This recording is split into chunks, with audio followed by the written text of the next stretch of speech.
Hello viewers நீ நான் காதல் பிரமோ ராகவ் வந்து தூக்கம் வராத ரொம்பவே கஷ்டப்பட்டுட்டு இருக்காங்க.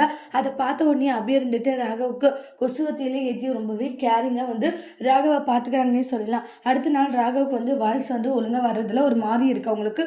உடனே என்ன ஆச்சுன்னு சொல்லி கேட்டுட்டு இருக்காங்க எல்லாரும். எனக்கு வந்து ஒரு மாதிரி இருக்குது, வாய்ஸ் ஒழுங்காக வரல அப்படின்றாங்க.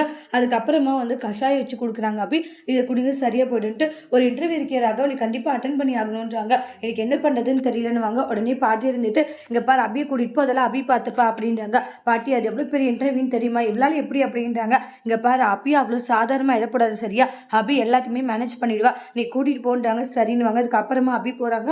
அபி போய் அந்த இன்டர்வியூயை நல்லபடியாக அட்டன் பண்ணுறாங்க. அந்த இன்டர்வியூமே பார்த்தீங்கன்னா அந்த அளவுக்கு சிறப்பாக முடியுதுன்னே சொல்லலாம். அந்த இடத்துல ரொம்பவே சந்தோஷமாக இருக்காங்க நம்ம ராகவ். அதுக்கப்புறம் எப்படின்னாங்க சூப்பர்னோடனே அதுக்கப்புறம் கஷாயம் வச்சு குடிச்சதுனால ராகவுக்கு தொண்டை வந்து ஓரளவுக்கு வந்து மேனேஜ் ஆகிடுது.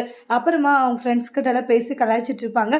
அப்படி வந்து தொண்டை சரியாயிடுச்சான்னு கேட்கும்போது இல்லையே எனக்கு அப்படி தான் இருக்குது அப்படின்னு சொல்லிட்டு இருக்காங்க. இன்னும் உங்களுக்கு 10 கொசுவத்தி ஏற்றி வைக்கணும்னு சொல்லி செம கியூட்டாக கலாய்ச்சிட்டு இருக்காங்க.